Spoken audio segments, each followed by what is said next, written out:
Ok. Entonces, hay una materia que nosotros no alcanzamos a revisar y que como tal, puedo hacer un spoiler así, esto no va a entrar en el certamen, ¿sí? Lo estamos viendo la misma semana del certamen, ¿no? Así que no va a entrar en el certamen. Pero aún así es una especie de aplicación de cosas que ustedes ya aprendieron antes, que son el campo eléctrico y el potencial, y eso se aplica a un sistema que se llama capacitores o condensadores, ¿sí? Dependiendo de dónde venga el libro, de qué país venga el libro, donde lo lean. Capacitores o condensadores. El capacitor es un sistema de dos conductores, dos materiales, imagínense ustedes que son dos pedacitos de metal, ¿sí? Pueden ser, tener distintas geometrías, puede ser así como están acá unas piedritas metálicas, unos pedazos de cobre, por ejemplo, pueden ser unas placas, pueden ser placas planas o pueden ser placas que son cilíndricas, que sea un cilindro de un radio más pequeñito y afuera un radio más grande. Hay varias configuraciones posibles de condensadores, pero lo que hace que sea un condensador como tal es que una de esas placas o de cuerpos cargados, como en este caso son estas piedritas, uno tiene una carga más Q y el otro tiene una carga menos Q. ¿Sí? Eso es lo que hace que el sistema sea un condensador. Si ustedes ven el sistema, y ojo con esto, si aparece acá, déjenme anotar. Si por ejemplo aquí no fuera, voy a usar el blanco, aprovechando el color de fondo blanco. Si aquí fuera 4Q y ese fuera más 4Q, ¿se entiende? Y este de acá fuera menos Q, porque esa es una necesidad del capacitor, que sea uno positivo y el otro negativo, pero los dos tienen que tener la misma carga. Si el sistema fuese esto, esto no es un condensador, ¿ok? Es para que a ustedes les quede claro la diferencia y si encuentran un sistema y no se vayan a asustar, por ejemplo, que lo ven en alguna prueba, que aparece una cosa como esta, donde hay uno de los conductores tiene una carga con cierta cantidad, 3, 5, 20 Q, y el otro con un número distinto, menos Q, si son distintos los números, entonces no es un condensador, ¿ok? Bueno, pero eso es importante aclararlo porque en realidad, voy a borrar todo acá, ahí. Condensador solo tiene que tener más Q y menos Q. Y uno siempre dice que la carga del condensador o del capacitor es Q. Así uno lo define. El condensador de carga Q significa que tiene una placa con más Q y una placa con menos Q. ¿Ok? Y cuando uno tiene este sistema, uno define una cantidad que se llama capacitancia, que es la razón, esto que está acá, capacitancia o capacidad del sistema, de este condensador, que es la razón entre la carga y la diferencia de potencial. Entonces, la carga, bueno, el sistema se cargó de alguna manera y normalmente esto está dado por una diferencia potencial que viene, por ejemplo, esto está conectado a una batería. De hecho, bueno, van a ustedes a encontrar en aula unos videos, una cápsula, de hecho, donde el profesor Claudio González explica justamente más detalles. Nosotros ahora vamos a ver cosas más o menos superficiales, ¿sí? Pero les estoy aclarando algunos puntos por si acaso, para que no se vayan a confundir con lo que vimos antes y no vayan a entrar en conflicto ahí, como va a ser corto cuando estén en el certamen resolviendo ejercicios. Pero lo importante es que una vez que el sistema ya está cargado, y eso se hace a través de, por ejemplo, conectarlo a una fuente, que puede ser una pila. Esto aquí lo podemos conectar a una pila. Entonces aquí tengo la pila, el polo está conectado por allá. Bueno, en realidad uno no es tan puro como el otro, pero bueno. Y se conecta, y entonces este lado de la pila era el positivo, este lado era el negativo, y eso hizo, esta pila que tiene una diferencia delta V, hizo que esos dos cuerpos quedaran con esas cargas, más Q y menos Q. ¿Sí? Entonces, esa razón, la carga que queda al final en este sistema de condensadores, partido por esa diferencia de potencial que se aplica, es lo que se llama capacitancia. Y esto es muy, muy, muy loco, porque la capacitancia es un valor geométrico, ¿sí? Cuando uno va a una tienda de estas donde venden componentes de electrónica, uno va y le pide, deme por favor un condensador y las unidades son en faradios. Entonces, de 5 microfaradios, deme uno de no sé cuántos nanofaradios. Y entonces uno compra el aparatito y el aparatito ya viene garantizado que esa razón, que es carga partido por la diferencia potencial, va a ser ese número que viene en la etiqueta de este componente. Entonces, independiente del valor de la pila que ustedes le coloquen aquí, 5, 10, puede ser una fuente mucho más grande, el potencial que le aplican, la carga que va a acumularse en las placas va a ser tal que siempre esta razón va a estar supeditada a valores que son geométricos del sistema, ¿sí?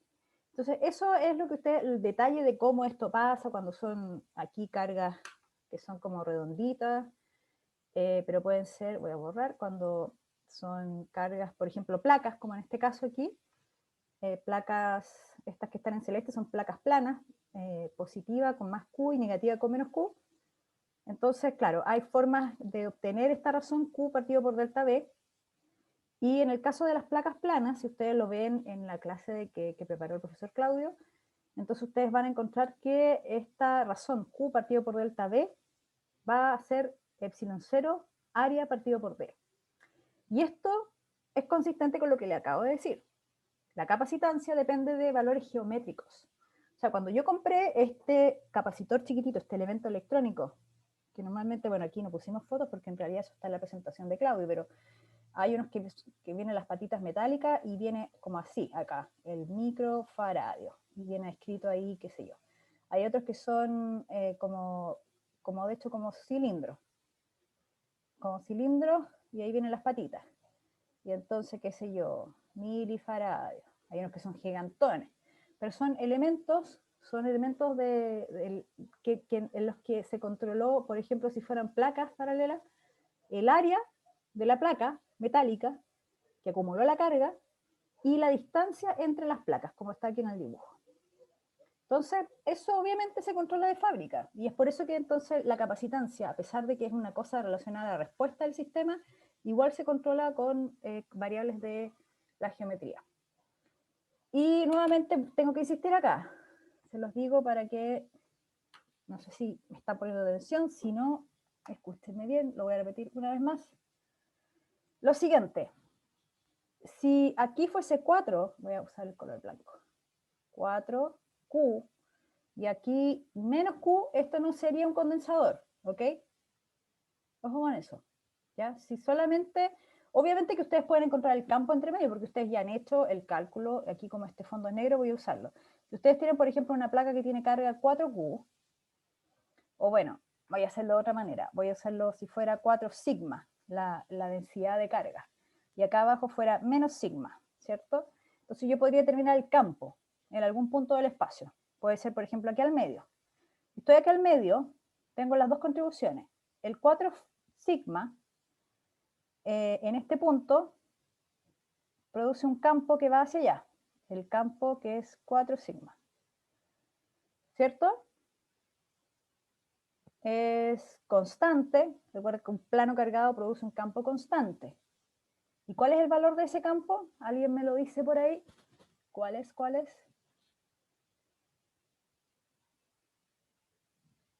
Vamos, yo sé que se acuerdan. ¿Cuál es el campo producido por un plano infinito cargado? Partido por 2 epsilon, ¿no?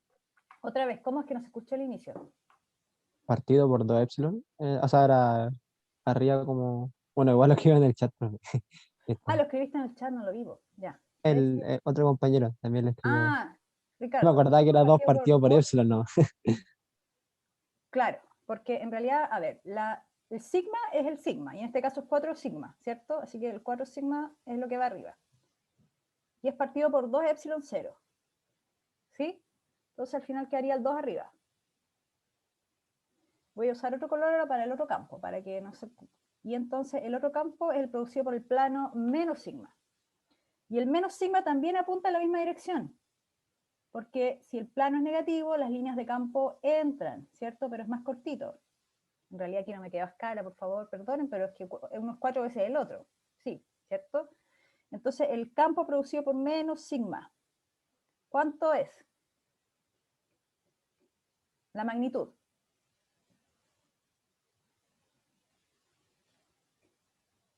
Por este que está acá, el amarillo, menos sigma. Al Ricardo, a ver, vamos si dijo. Ya, sigma partido por, claro, el signo es menos, es correcto, y ahora como estoy preocupada de la magnitud, es sigma partido por 2 epsilon 0. Y ahora sí es sigma, efectivamente, porque es el valor sigma de acá, sigma partido por 2 epsilon 0. Entonces tengo la superposición en todos los puntos del espacio, y eso es importante, aquí entre medio, yo tendría, si tomo aquí, acá, acá, en cualquier punto de acá, yo tengo el mismo valor, ¿se fijan? Del campo eléctrico porque es constante el producido por un plano cargado. ¿Ok? Entonces, ¿cuál es el campo dentro del conductor?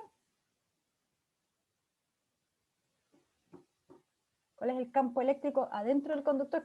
Esto es casi un repaso de certamen, ¿eh? Y esa respuesta me la tienen que dar así como... Debería ser 0. ¡Cero! Si está en equilibrio. Muy bien, Celi, muy bien, Ricardo, muy bien, Julio. ¿Y quién habló? Ya esa parte me la perdí por ver el chat. Fui yo, ¿Agustín? Agustín Riesego. Listo, entonces los 4. Bien, muy bien. Eso se lo tienen que saber de memoria para el certamen. El campo dentro del conductor es 0 por definición. Recuerden eso, por definición. Normalmente uno lo usa para resolver problemas de ley de Gauss. Pero aquí yo se lo estaba preguntando por preguntar. Pero en realidad eso es importante que ustedes lo recuerden, no se les olvide. Así que, bueno, eso es el caso en este problema. Yo quería mencionárselos porque en realidad... puede que parezca esto un condensador, pero en realidad hay cosas que nosotros, y claro, no se van a preguntar en el certamen, porque no vamos a preguntar condensadores, insisto, pero sí hay cosas que podemos preguntar en un sistema de placas como esta. De hecho, creo que nosotros alcanzamos a hacer en la clase, si se acuerdan hace tiempo atrás, un sistema que eran varias placas, 1, 2, creo que eran 3 o 4, no sé. Entonces todas tenían valores distintos, 2 sigma, menos sigma, sigma, qué sé yo, menos 2 sigma, por poner cosas. Y esta era una mirada como de frente. Entonces les preguntaban el campo entre medio. Y ahí ustedes tenían que empezar a dibujar. Ah, claro, aquí yo me equivoqué porque tenía que le he puesto colores distintos a todos. Pero vamos a hacer el esfuerzo. Menos sigma. Y al tercero le voy a poner. ¿Qué colores voy a poner? Moradito. Menos 2 sigma. Entonces, si por ejemplo quiero ver el campo que produce el menos 2 sigma, entonces yo sé que va a entrar siempre hacia esa placa, pero también en el espacio sigue hacia la izquierda. 2 veces de largo, entendiéndose que sigma es 1, 2 veces, ya. Después el rojo, el sigma. El sigma es positivo, el plano. Así que sale una para afuera, por el lado acá sale también, pero hacia la izquierda. Entonces es una para allá y una para allá. El azul es negativo, entonces las líneas de campo entran en este plano azul, porque es negativo, y es de largo 1, así que para allá. Y por el otro lado, por el lado izquierdo, entran hacia el plano. Y finalmente el verde, que es 2 sigma, es positivo, entonces salen de ese plano con un largo 2, sale hacia la izquierda, hacia la derecha sigue saliendo, hacia la derecha y hacia la derecha. Entonces al final lo que uno hace es como sumar aquí, hacer un balance. Por ejemplo, acá en el de más de la derecha, tengo este se va con este, y este se va con este. O sea, aquí tengo mi campo 0. Después, déjame correr esta cosa de aquí. La voy a poner ahí abajo. Después, en la segunda región aquí, que sigue hacia la izquierda, este se va con este, pero me quedan las 2 flechas hacia la derecha. Entonces tengo, y cada una de esas medía 2, así que tengo 4. ¿4 qué? 4 sigma partido por epsilon 0. Esa es la magnitud y apunta hacia la derecha. Después, en la que viene, ¿qué se va con qué? A ver, tengo estas dos, apuntan hacia la izquierda y se van con esa. Entonces me queda 2 sigma, partido por epsilon 0. El campo, esa es la magnitud. ¿Hacia dónde? Aquí no la puse, pero se cayó la internet de la casa. Qué bonito, qué bonito. Sí, nos dimos cuenta, profe. De lo más inspirada. Ya, a ver, déjenme. Ay, esta cosa se me olvidó desconectar la otra pantalla. Ahí. A ver. Sí, no es BTR, ¿eh? Pero sí, la cuestión no funciona. Pucha, ya, pero ustedes, el ejemplo estaba de lo mejor y después en las otras regiones la idea era la misma, o sea, ustedes iban sumando para obtener el total. Pero un plano infinito o muy grande, que es la otra manera de decirlo, cargado es sigma partido por, por 2 epsilon 0, el campo, ¿sí? Claro, eso. ¿Ya? Entonces ahí van, dependiendo qué tantos sigmas tenga cada placa, es el campo que produce. ¿Ya? Y en la cápsula que está en aula, ustedes van a poder encontrar entonces más detalles sobre los condensadores, y también esto tal vez es re interesante que lo veamos, porque es el hecho de que también uno puede hablar de, cuando veamos después más adelante circuitos, y incorporemos como un elemento del circuito no solo las resistencias o las fuentes, que son las clásicas dentro de un circuito, sino que empecemos a incorporar los condensadores, los capacitores. Entonces vamos a darnos cuenta de que es posible, incluso hay otro elemento más que vamos a ver hacia el final del curso, que son los inductores, la inductancia. Vamos a ver que todo lo que pasa en un circuito al final debe ser que tenga inductancias y condensadores, por ejemplo, se puede manejar en términos de la energía que tiene el condensador y la energía que tiene el capacitor. Y eso es porque los condensadores en realidad lo que sirven es para justamente almacenar energía, ¿sí?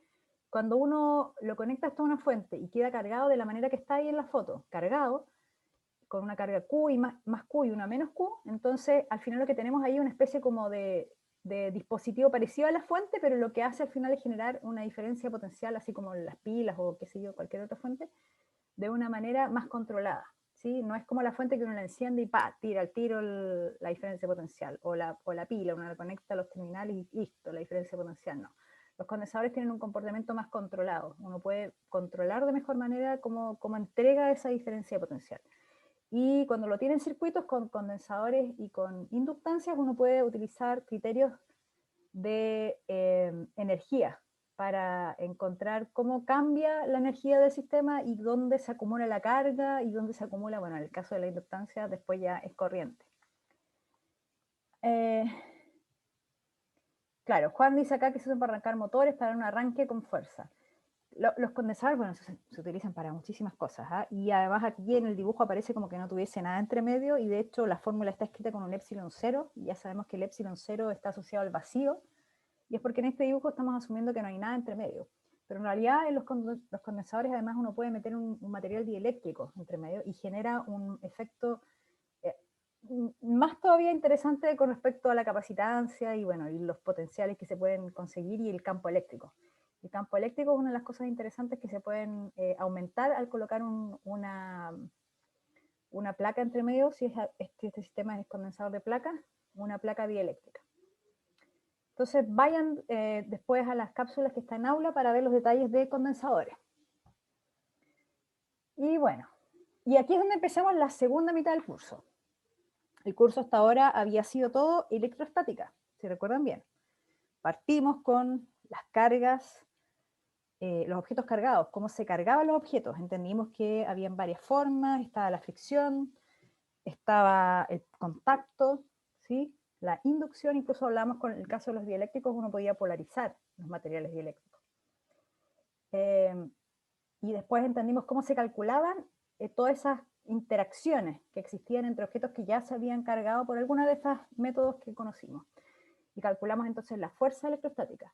Después de eso, entendimos que en realidad, y eso era un orden medio extraño, porque va a depender un poco de cómo se diseña el curso, pero no, lo que sucede en realidad es que cuando el objeto se carga, el espacio alrededor se llena de vectores que son el campo eléctrico.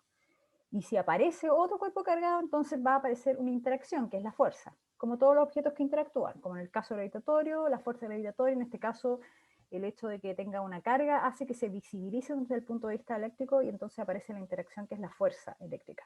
Pero en realidad lo primero, en esta escala como de tiempo de qué es lo que sucede primero, es que el cuerpo se carga y el espacio se llena alrededor de vectores campo eléctrico. Es un campo propio, personal, que tiene que ver con la carga que posee y la distribución, la forma en la que está distribuido. Entonces partimos, el sistema era simple, cargas puntuales. Ese fue el primer ejemplo. Y empezamos a agregar complejidad al decir de que las cargas estaban distribuidas en un continuo, que podía ser alguna figura geométrica, no como las que ustedes miren a su alrededor, que tienen aristas y cosas, sino más sencillas, modelos, como por ejemplo una línea cargada, un segmento circular, un anillo, un disco, distintas configuraciones que uno puede calcular ya considerando elementos diferenciales de carga. Y ahí uno puede calcular el campo eléctrico asociado a esa distribución continua de carga. Calculamos cuánto era, ustedes ya saben, recuerden, calcular cargas puntuales y distribuciones continuas. Y después de eso, conversamos que si la distribución cumplía con ciertas características de simetría específicas, entonces ustedes podían aplicar una especie de camino más corto para encontrar la magnitud del campo eléctrico, que era la ley de Gauss. La ley de Gauss es interesante, es un camino que ayuda muchísimo, que en realidad permite abordar distribuciones que serían muy complejas de resolver con la fórmula integral del campo eléctrico, con elementos de Q, digamos, sino que aquí es solamente carga encerrada, lo que se ve en la ley de Gauss. Pero se tiene que cumplir ciertas características de la simetría. Entonces puede ser cuando es una esfera, cuando es un cilindro, cuando es un hilo infinito o cuando es un plano, y no hay más. No hay más posibilidades de sistemas donde se pueda aplicar la ley de Gauss. Y con eso llegamos a una expresión de la magnitud del campo, porque la dirección ya la teníamos que saber de antes para usar la ley de Gauss. Y después de eso llegamos a la expresión de algo que es muy, muy interesante, que es el potencial eléctrico. El potencial, yo se los mencioné un par de veces antes incluso, creo, pero bueno, el potencial cuando lo vimos más formalmente, lo pudimos partir definiendo para una carga puntual y para una distribución continua, tal cual como lo hicimos con el campo eléctrico. Pero la idea del potencial es mucho más rica que esas fórmulas que vimos, ¿sí? La idea de potencial es similar a la idea de la altura en el caso gravitatorio. Y es la energía que gana un cuerpo en un campo gravitatorio tiene que ver con las variaciones de altura que experimenta, la energía potencial gravitatoria. Y en el caso eléctrico, la energía potencial eléctrica que gana un objeto cargado depende de las variaciones de potencial que experimenta en ese movimiento que está teniendo. Entonces, el potencial es el símil de la altura. Y la altura aparece, cuando estamos a nivel de tierra, por ejemplo, la altura aparece como referencia a un nivel cero, que es el que define el cuerpo masivo con respecto al que se toma, en este caso la Tierra. En el caso eléctrico, el potencial también es lo mismo. O sea, el potencial se toma con respecto, o sea, uno toma siempre una diferencia de potencial, lo mismo que la altura, una diferencia de altura. Pero está tomado con respecto a un objeto que tiene una carga eléctrica, que es el que produce esa diferencia de potencial, como la Tierra, ¿sí? Hay otro cuerpo, entonces aquí tenemos un cuerpo cargado que produce la diferencia de potencial. Y en ese mundo lleno de números, que en el caso gravitatorio es altura, en el caso eléctrico el potencial, si yo tengo un objeto cargado, en el caso eléctrico que se mueve, sube o baja o qué sé yo, entonces gana o pierde o cede, se convierte, digamos, energía, ¿sí? Así que eso era algo bien interesante con respecto al potencial. Y finalmente vimos formas de calcular cómo se relaciona el potencial con el campo. Entonces eso nos permitía obtener el potencial a partir del campo y el campo a partir del potencial. Ese es como un resumen bien así sucinto de lo que fue el primer módulo del curso, que era electrostática. Pero todo ese primer módulo consideraba que las cargas estaban estáticas, ¿sí? Consideraba que las cargas no estaban en movimiento. Todo lo vimos de esa manera. No, a veces consideramos sistemas donde podía estar moviéndose una carga, pero era una sola carga. Pero ¿qué sucede si lo que tenemos son muchas cargas moviéndose? Y ahí es donde entramos en el reino de las corrientes eléctricas, ¿sí? Y es justamente por eso es que empezamos con el segundo módulo, que es la magnetostática, ¿sí? Todo lo relacionado a campos magnéticos es lo que vamos a ver a partir de este segundo módulo. Después, cuando veamos circuitos, que es lo último, digamos, en contenidos, el tercer grupo, digamos, en realidad ese tercer grupo, que son los circuitos, son aplicaciones de lo que es electrostática y magnetostática, ¿sí? Así que en realidad, como contenido puro, esta es la segunda parte del curso, que es magnetostática. Y yo les pregunto a ustedes, ¿qué son los imanes? ¿Qué es una brújula? Bueno, ¿dónde hay imanes en su casa? Yo sé que algunos... A ver, ¿dónde hay imanes en su casa? A ver si alguien sabe dónde hay algunos imanes en su casa. A ver. Claro, en el refri, obvio, sí. Ajá, los parlantes, perfecto. En el refrigerador. En el celu, claro, depende del tipo de celular. En los audífonos, sí, en los sistemas de audio. Claro. Efectivamente, en todos esos dispositivos que ustedes están comentando existen imanes.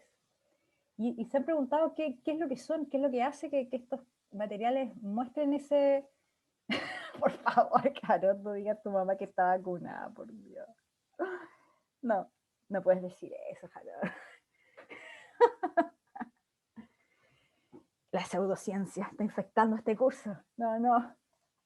Tienes que exorcizar a... claro, ¿qué es lo que hace que esos materiales se comporten de la manera que lo hacen? ¿Sí? Que se vuelvan imanes. ¿Qué es lo que hace? Bueno, y eso tiene que ver justamente con el magnetismo. Ahí es donde entramos en esta segunda parte. ¿Cómo saco esto aquí? A ver. Ahí. Claro, el campo magnético es lo que hace que, o sea, el magnetismo que tengan, que produzcan el campo magnético produzcan estos imanes permanentes, que son los que ustedes ven en esos dispositivos, está relacionado con el campo magnético que son capaces de producir. Hay posibilidades de que sea a través de elementos que han sido magnetizados, que entonces tienen una especie de campo magnético permanente, como el caso de cualquier imán de los que ustedes mencionaron, o bien estamos hablando de objetos que tienen corrientes, donde en realidad lo que está sucediendo es que el campo magnético es producido por, generalmente, es producido por corrientes que tienen cargas que se están moviendo, generando, pueden ser, normalmente uno habla, ¿cierto? Cuando habla de corrientes habla de cargas eléctricas pensando en electrones, pero también pueden ser otro tipo de cargas. A veces los materiales son iones los que se están moviendo, o sea, son cargas positivas.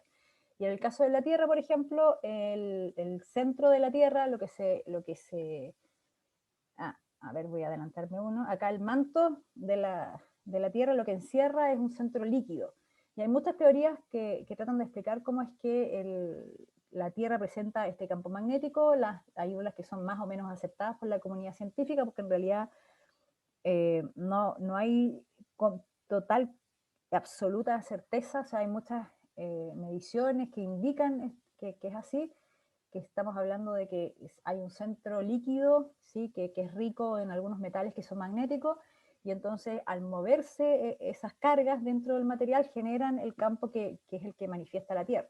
Ahora, de acuerdo a la magnitud del campo magnético de la Tierra, estas cargas se deberían estar moviendo un orden de 1 milímetro por segundo.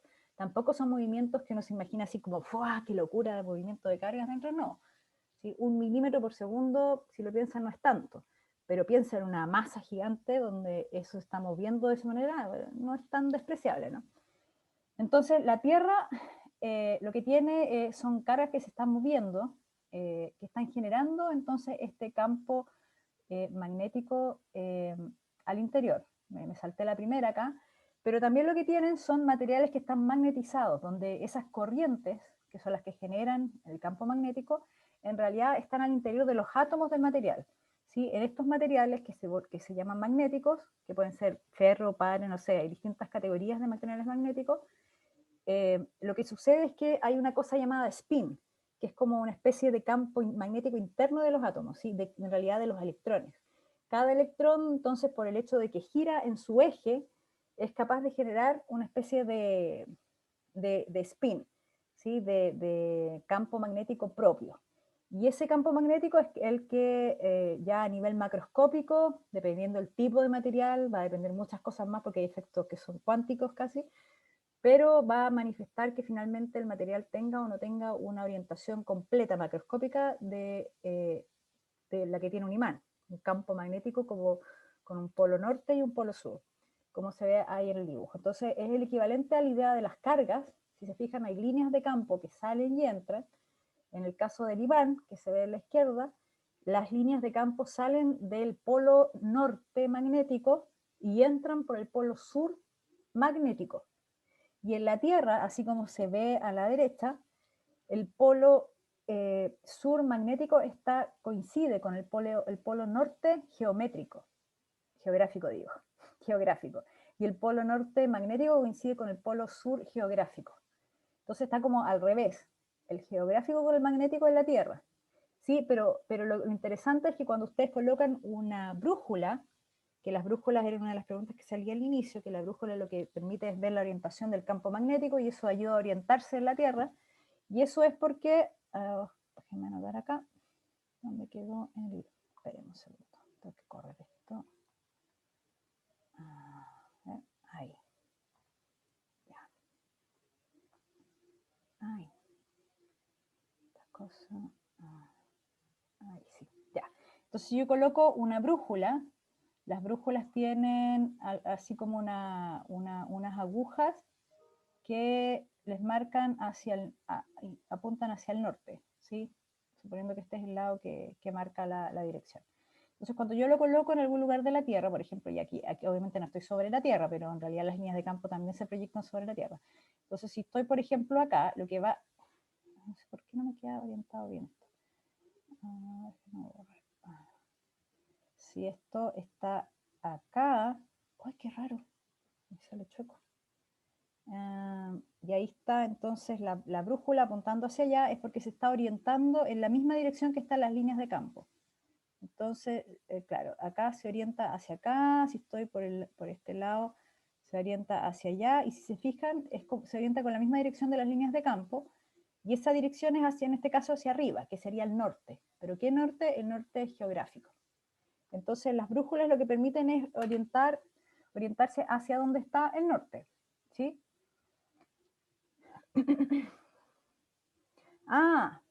Que bueno, vamos a hablar justamente sobre los cambios que tenía en el tiempo el campo magnético de la Tierra, porque sí hay muchas cosas que se dicen en algunos canales, como el History Channel, que ahora da solo cosas de ovnis, pero en realidad hay otros canales que son, bueno, si ven Nat Geo, Discovery, van a ver cosas un poco más serias, que en realidad muestran que sí existe mucha evidencia científica con respecto a cambios del campo magnético de la Tierra en el tiempo. Bueno, inicialmente se creía, y eso es porque siempre ha habido una relación muy importante, es curioso, de la ciencia en general con respecto a las estrellas. Claro, siempre había una explicación como las estrellas son las que determinan muchas cosas, y la perfección se miraba en las estrellas y se trataba de entender todo a través de lo que sucedía en el espacio. Porque, bueno, en realidad no se hablaba de espacio, sino que se hablaba como pensando en que ahí estaban desde las divinidades hasta, no sé, y siempre habían predicciones como la geometría, y piensen ustedes que, bueno, además que hay mucha pseudociencia en base también a lo que, y todos los, ¿cómo se llama esto que uno lee en el diario? El horóscopo, también, ¿no? Entonces, las estrellas siempre se han mirado, y también se miraron cuando se trató de entender el magnetismo. Sí, se creía que, bueno, las estrellas eran las que alineaban en realidad los materiales que eran magnéticos naturalmente, así como ese imán que ustedes tienen en un refrigerador, en la naturaleza hay materiales que son magnéticos, ¿sí? Uno así como excavaban y encontraban oro, había materiales que sacaban y se veía evidentemente que tenían un magnetismo. Entonces, habían dentro del conocimiento científico de la época, trataban de explicar un poco de dónde venía ese magnetismo. Bueno, pero finalmente, como les dije yo, las teorías más recientes se basan en que estas corrientes que hay de cargas dentro del centro, del núcleo de la Tierra, son los que generan el campo magnético. Y ahí, bueno, aquí es donde les contaba que se orientan las brújulas. Ahora, la magnitud del campo magnético de la Tierra y las unidades son en Tesla. Sí, hay varias formas en realidad, varias unidades, depende del sistema de medida que uno esté usando, pero normalmente nosotros vamos a usar Tesla. Y el campo magnético de la Tierra es 5 por 10 a la menos 5 Tesla. ¿Sí? 10 a la menos 5 es un número pequeñito, 0,00001.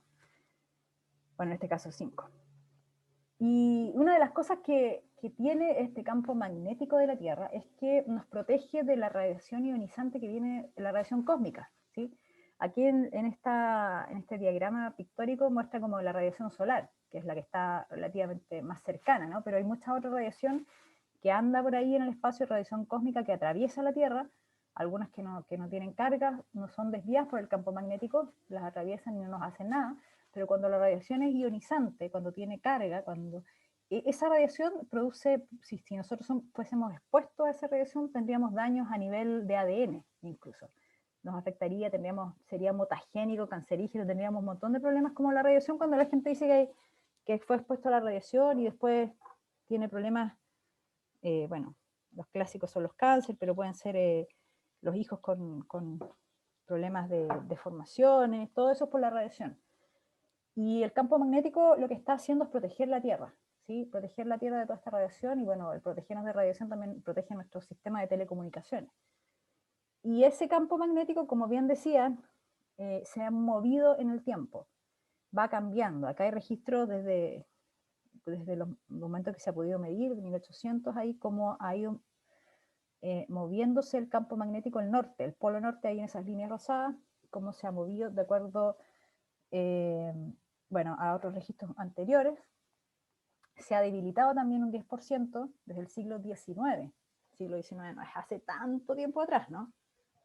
Pero sí ha habido un cambio importante en la intensidad del campo magnético.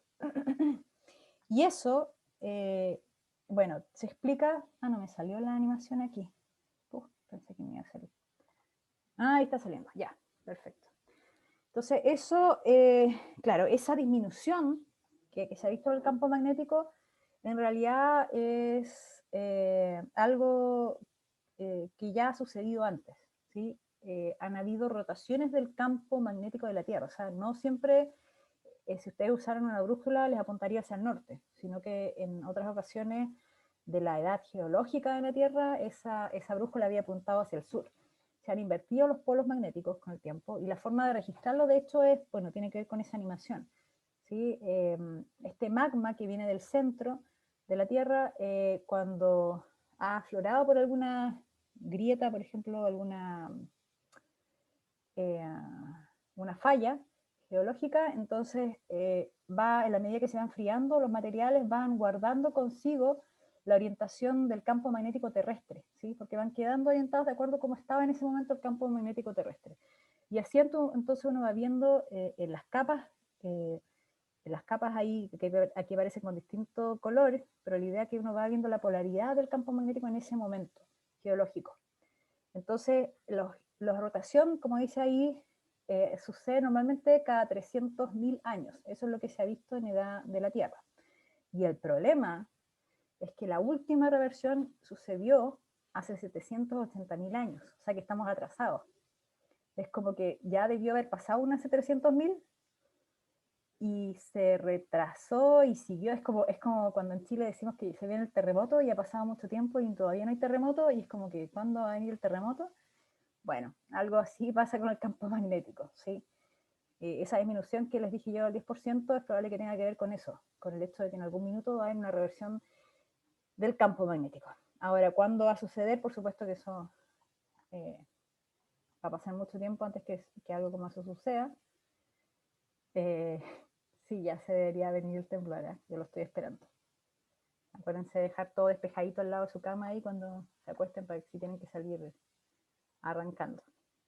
Entonces, no va a cambiar de repente así de la nada, porque de acuerdo a los registros esto sucede cada 300.000 años, o sea, a lo largo de 300.000 años se va viendo la rotación. No va a pasar así como de un día para otro, pero sí va a pasar un cambio, va a haber un cambio, y eso no va a ser nada de, digamos, fácil de, considerando que, claro, hace 300.000 años, bueno, hace 780.000 años, no existían las tecnologías que existen ahora, y el campo magnético tiene una gran influencia. No sé si han visto varias películas donde a veces pasa que queda un problema con campos magnéticos, se generan pulsos magnéticos y queda la escoba.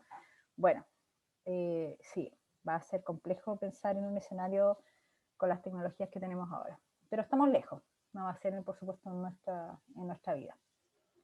Yo les dije que la Tierra tenía un campo de 5 por 10 a la menos 5 Tesla, pero nuestro cerebro también produce un campo magnético, ¿sí?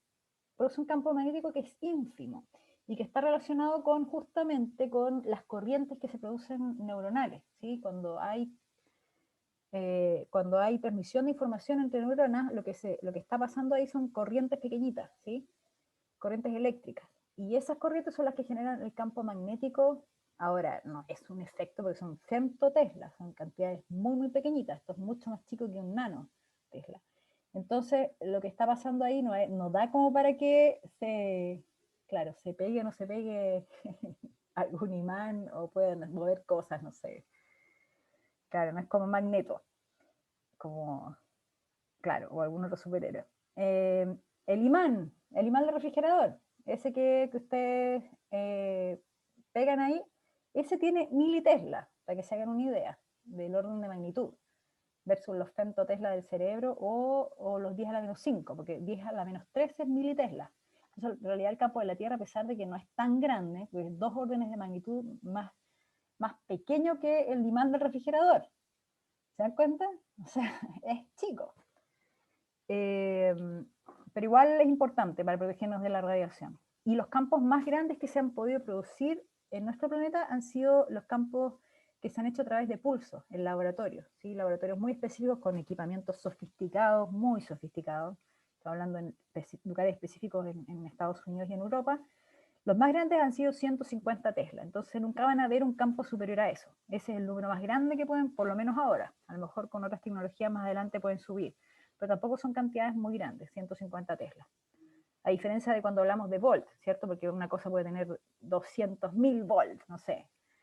Claro, las pilas no tanto, pero sí otros aparatos. Así que 150 Tesla es lo más que se puede lograr. Y bueno, y estos imanes, claro, no existe, bueno, esta figura que es como bien, un diagrama bien pictórico, lo que trata de mostrarles es que no existe lo que se podría llamar un monopolo magnético. ¿Sí? El monopolo magnético es algo que siempre han estado buscando los científicos, que es como la existencia de una carga positiva o una carga negativa en el caso eléctrico, ¿sí? Que se separa. Eso no existe en el caso magnético. Si ustedes toman un imán y lo dividen, se va a volver a reorientar el imán de tal manera que vamos a tener 2 imanes, ¿sí? No vamos a poder separar el polo sur del polo norte, ¿sí? Entonces, a ver, déjame esta cosa. Ahí. Claro, entonces ustedes lo parten y aparece otro imán. Esto los vuelven a partir acá, aparecen otros imanes. Y así siempre. Nunca van a poder tener un polo norte en una parte y un polo sur en otra parte. A diferencia de las cargas, donde sí podrían tener una carga negativa y una carga positiva. ¿Cierto? Pero aquí no. A ver, vamos a borrar. Y bueno. ¿Profe? Sí, dígame. Es igual, está como ya más comprobado, igual, o los científicos siguen como buscando que separar los polos. Ah, qué buena pregunta. Yo no me quise meter en eso, pero sí, claro, hay gente que todavía está trabajando en eso. Y de hecho hay algo que podría ser como una especie de monopolo. Ahora hay un campo de estudio que es en el que yo trabajo que se llama materiales cuánticos. Y hay un material que se llama líquido cuántico de spin. Y ese material teóricamente ha mostrado un comportamiento que podría llegar a producir una especie de monopolo. Pero no sé si lo voy a ver yo en esta vida, digamos, eso. Pero por ahora digamos que no existe. ¿Sí? Hay investigación que sí está dando indicios, pero por ahora digamos que no existe. Entonces, estas demostraciones siempre las hacíamos en clase, ¿eh? Cuando estábamos en una sala las hacíamos, pero bueno, ya no podemos. La idea acá es que ustedes tienen una fuente. ¿Se acuerdan que yo les mostré con una pila la idea del condensador? Bueno, aquí para esto lo que vamos a tener es una fuente que es esta con amarillo con azul, que va a producir una corriente que va a circular por estos cables azules, y aquí vamos a ver entonces qué sucede, el efecto de encender. Entonces se enciende la fuente, los cables están conectados en el polo más y menos, y entonces aquí uno gira para que empiece a subir el amperaje, porque esta es una fuente que puede controlar el voltaje o el amperaje, la corriente en el fondo. Lo que quiero que circule aquí es corriente. Entonces, ¿qué pasa? Se enciende la ampolleta. ¿Ok? Esa es la idea acá. Tenemos corriente circulando como para que se encienda la ampolleta. Ahí los volts que se aplicaron son 10 a las 10.6 y la corriente que equivale era 1.6 o 7 por ahí.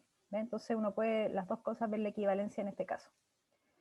Y en el experimento de la derecha, entonces, la idea es la siguiente. Ustedes van a tener el mismo sistema. Los cables ahí están, ahora están subidos sobre la mesa para que se vean mejor. Y lo que voy a usar es una brújula que coloco debajo de uno de estos hilos. Y quiero ver qué pasa con la corriente que está circulando por estos alambres.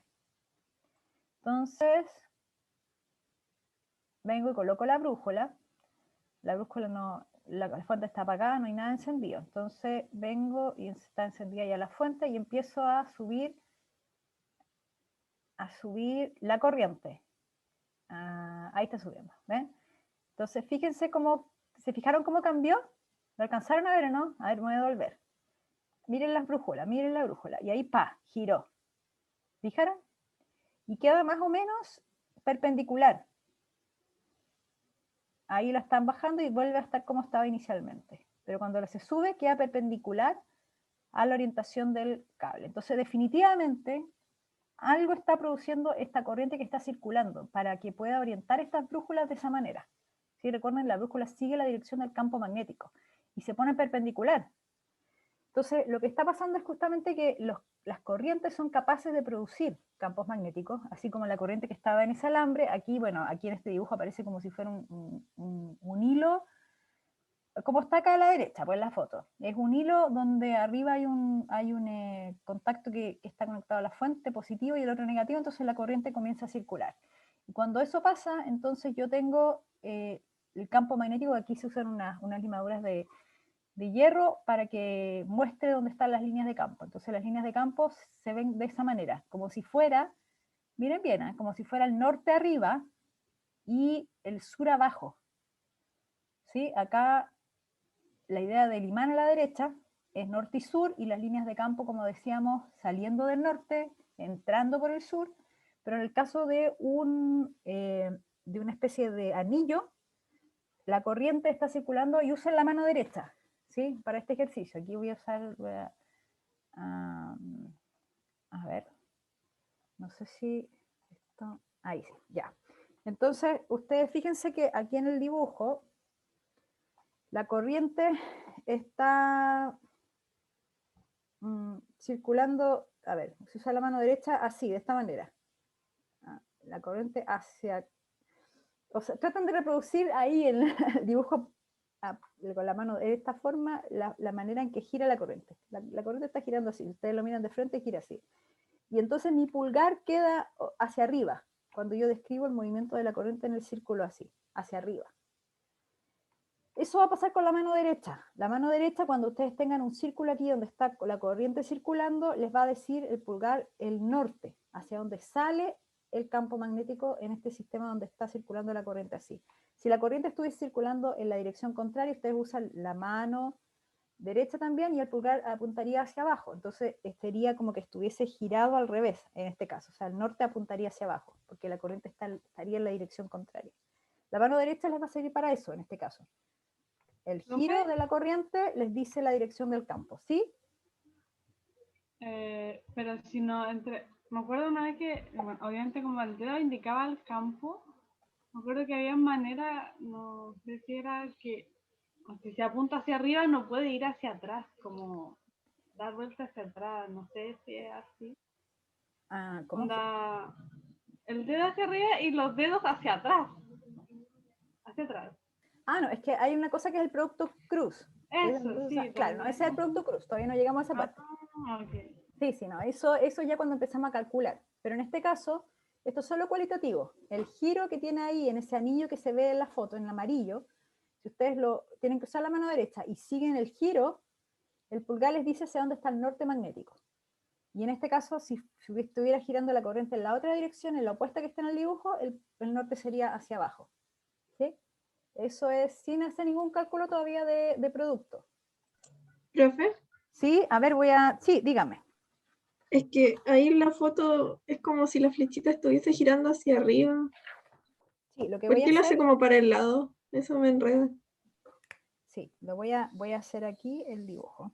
Mire, vamos a hacer una vista superior en un dibujo para que... ya, entonces miren, aquí tengo... lo estoy mirando desde arriba el anillo, ¿cierto? Entonces si yo pongo mi mano derecha, el canto de mi mano derecha tiene que ser. Lo apoyo así sobre el plano, puede ser, o más lejos, pero entendiendo que sea. Y giro mi mano de la misma forma que giraría, giro la mano de la misma forma que gira la corriente, ¿sí? ¿Lo ven que está girando la mano en la misma dirección de la corriente? Entonces el pulgar apunta hacia allá. Y en este caso entonces, si el campo sale, ¿sí? ¿Se entiende, no? Si está girando en la dirección contraria, voy a poner las flechas en otro color, en rojo. Vamos a cambiar la dirección. Miren ahora, por favor, la dirección de la corriente en rojo. Entonces, está ahora en rojo. Va hacia allá. ¿Sí? Mi canto, así como yo tengo orientada en este momento la mano, no me va a dar el giro, porque tengo que... Entonces, ¿cómo lo hago? ¿Qué creen ustedes? Para poder girar. Tengo que apoyarla así por detrás. Me voy por detrás. Debería usar un plástico transparente. Pero estoy, miren, así lo voy a hacer al lado de la mano. La apoyo así y giro la dirección del campo, que está en la dirección roja. Y el pulgar apunta hacia allá. Entonces el campo está entrando en el plano. ¿Sí? La mano derecha les dice la orientación del campo magnético. Vamos a hacer ejercicio más adelante y vamos a retomar la idea y les voy a hacer un dibujo, tal vez les voy a tener una cosa más transparente ahí para que se entienda bien la dirección del campo, pero bueno, esa es la idea y esto es cuando es un anillo que está con corriente. ¿Sí? Ya, entonces, bueno, y... Ay, súper bien a la hora, claro. Y entonces, ¿cómo calculamos? Todo lo que les he dicho hasta ahora ha sido cualitativo, pero ¿cómo se calcula el campo magnético? El campo magnético se calcula de una manera similar a lo que es el campo eléctrico. Se parece en algo en la fórmula. Por ejemplo, voy a anotar aquí la fórmula del campo eléctrico. El campo eléctrico es igual a, bueno, voy a anotarlo como completo acá. 1 partido por 4 pi epsilon 0, la integral del dq, partido por r cuadrado y r tongo, ¿cierto? Entonces miremos. En el caso del campo eléctrico tengo 1 sobre 4 pi epsilon 0, la constante que va adelante, el K, ¿cierto? En el caso del campo magnético, todo esto que está acá adelante, esto es como constante, ¿sí? Mu 0, la permitividad del medio, que tiene que ver con la respuesta al campo magnético que tenga el medio, donde se esté propagando, partido por 4pi, ¿sí? A diferencia del 1 sobre 4 pi epsilon 0. En vez de dq, que es lo que yo tenía en el caso eléctrico, en el caso magnético en realidad lo que tengo es I de L. I de L. Tengo un elemento de corriente. Ya no tengo un elemento de carga, es un elemento de corriente, que tiene un largo, tiene, digamos, un largo que es el de L, y tiene una dirección. Por eso es que el de L tiene un vectorcito arriba.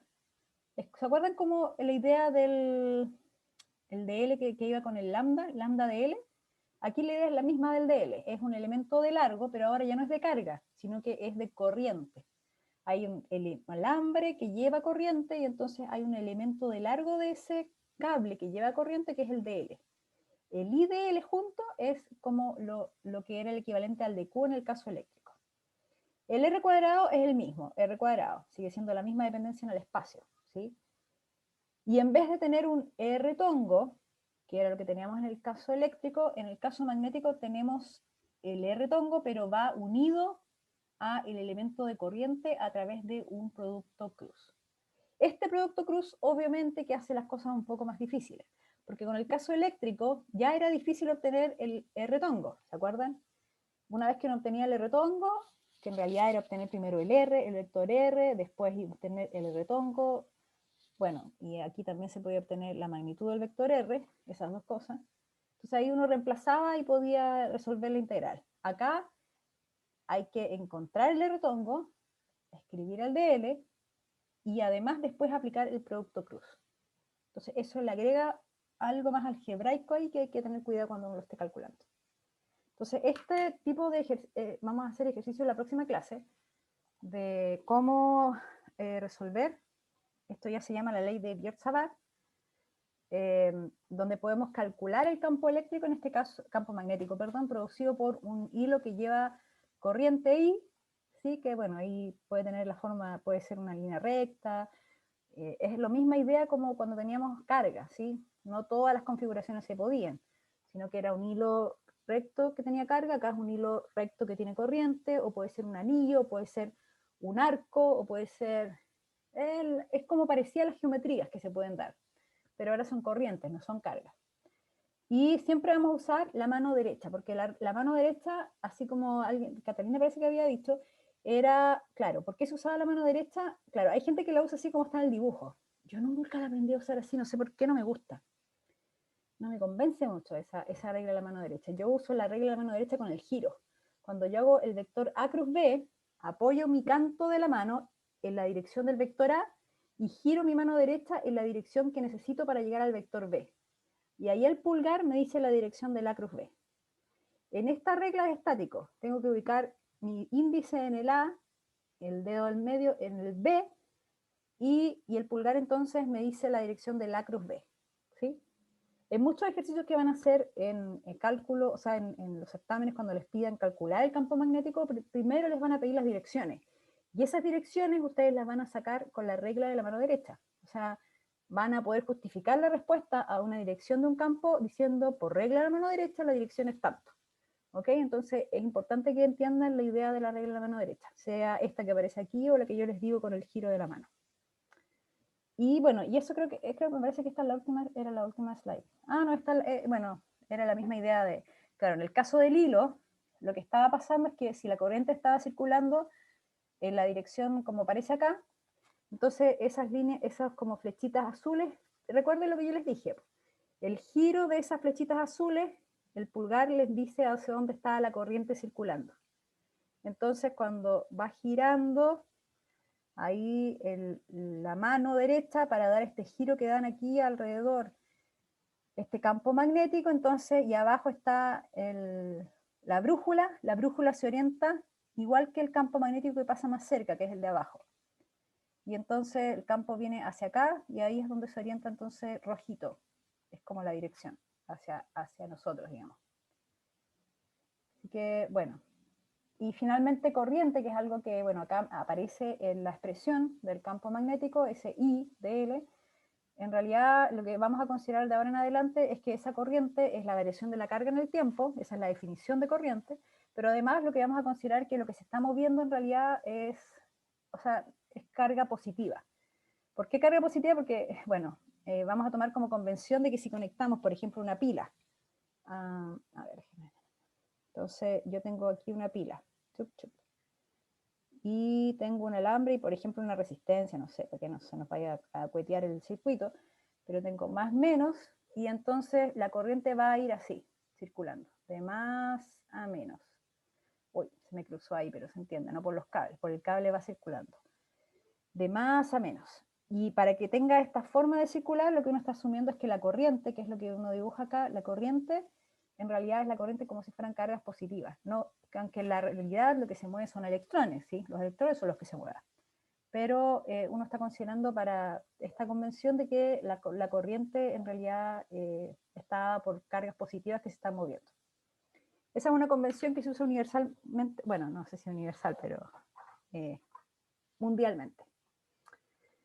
Y bueno, y ese es el valor de la corriente. Entonces, la próxima clase lo que vamos a hacer nosotros va a ser calcular campo magnético utilizando esa ley, que es la que le mostré yo. Bueno, no, la próxima clase vamos a tener ejercicios. Claro, vamos a hacer una clase de respuesta a problemas que ustedes puedan tener. Pero después de eso vamos a hacer cálculo de campo magnético, por la ley de Biot-Savart. Entonces, para esta clase que viene, les recomiendo que traigan todas las preguntas que puedan de lo que estén estudiando. Yo no voy a traer nada hecho, ya no voy a traer ejercicios, así que ustedes tienen que traer cosas para que podamos ir resolviendo antes del certamen. ¿Ya? Si ustedes me preguntan cosas que están en el certamen, bueno, se las respondo, por supuesto. No les voy a decir nada, y sí se las voy a responder todas. Así que mientras más preguntas, mejor. ¿Ya? Bueno, voy a dejar